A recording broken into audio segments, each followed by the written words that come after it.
L'éditorial.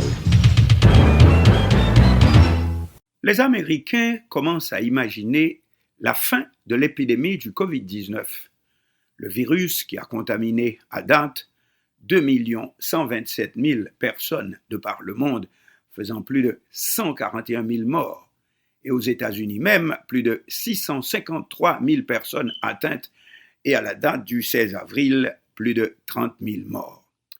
Alors sur quoi les dirigeants américains se basent-ils pour prévoir le premier recul de cette calamité? Puisque la veille encore, l'État de New York, le plus affecté, l'épicentre, comme on dit, avait encore comptabilisé plus de 600 morts en 24 heures. Eh bien, explique le gouverneur de New York, Andrew Cuomo, à son point de presse quotidien, le nombre d'hospitalisations a diminué, ou plutôt tend à se stabiliser. Il y a moins de patients à se présenter aux urgences. Le personnel hospitalier peut commencer à souffler un tant soit peu. On commence à avoir moins peur de manquer de lits d'hôpital, de respirateurs artificiels appelés aux États-Unis ou en anglais ventilateurs, ainsi que de personnel qualifié comme cela menaçait ces derniers jours.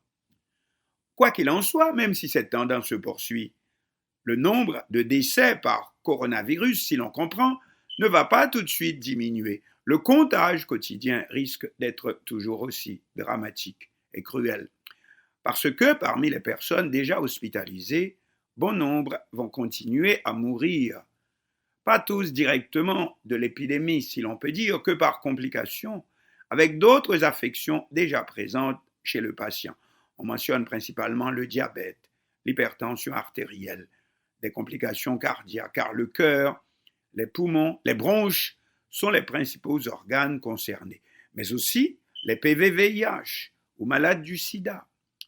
Cependant, il suffit de cette première lueur, la diminution du nombre de contaminés, quoique pas du nombre de décès, pour que l'on commence à envisager, ici aux États-Unis tout au moins, la reprise des activités normales.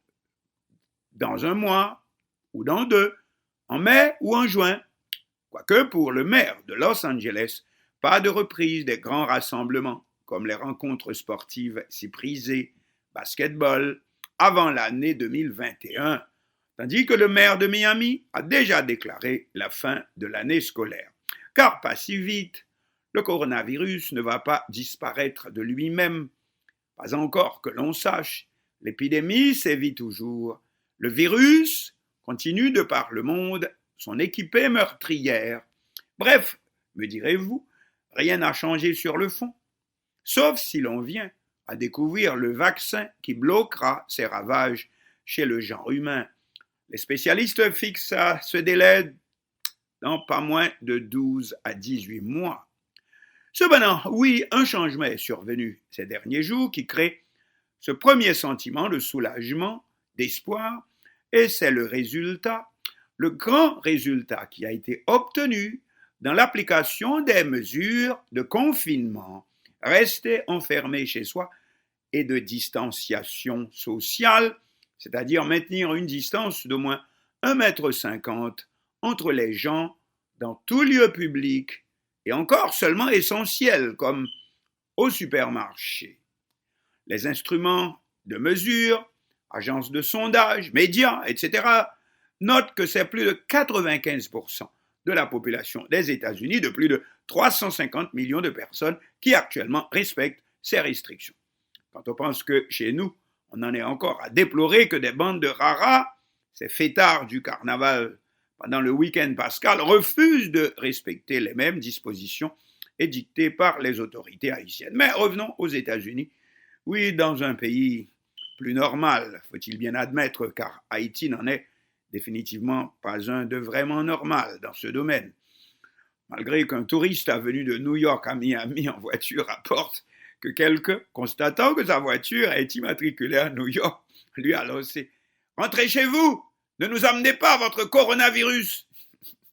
Bon, maintenant, que va-t-il se passer si les gens, constatant que les choses continuent à s'améliorer, s'arrêteraient de respecter les consignes de confinement et de distanciation sociale qui sont jusqu'à présent la seule protection contre la progression de l'épidémie et contre les milliers de décès qui quotidiennement l'accompagnent. Et c'est là la principale interrogation qui alimente aussi les points de presse quotidiens depuis 2 semaines, entre autres, du président Donald Trump. Les uns recommandent que toute la population subisse le test au coronavirus afin que les testés révélés indemnes puissent reprendre le chemin du travail. Vous n'y pensez pas, répond Donald Trump. Vous parlez de 350 millions de personnes et voici le mot test dominant tout le débat.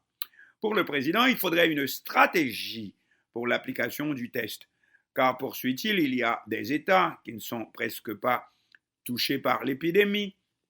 En effet, sur les 50 États de l'Union, environ une quinzaine qui sont frappés. Et encore, avec des nuances notables, car tous n'ont pas une population aussi dense que New York City, avec plus de 10 000 habitants au kilomètre carré.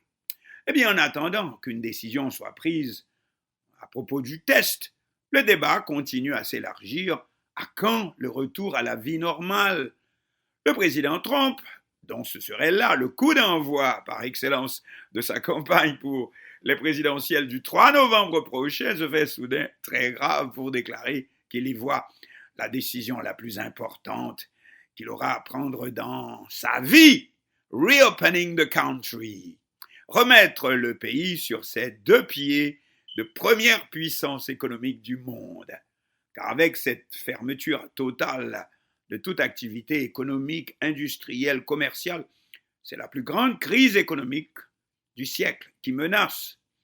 Cependant, alors que Trump pense que ce serait là pour lui marquer un grand coup, en un mot, sa réélection assurée en novembre prochain, que la reprise totale de toutes les activités, les autres élus locaux, comme les gouverneurs et les maires, qui sont aux prises directement avec les victimes et les communautés, voient plutôt une reprise qui serait étape par étape.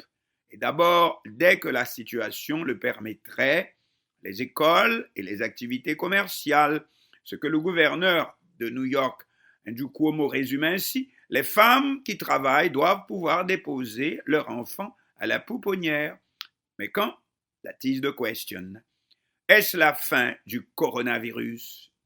Non, on continuera à vivre quelque temps encore avec au-dessus de nos têtes cette véritable épée de Damoclès, du moins tant qu'un vaccin n'aura été découvert, testé et inoculé à tous les gens sur la terre bénite qu'on pourra recommencer à dire encore.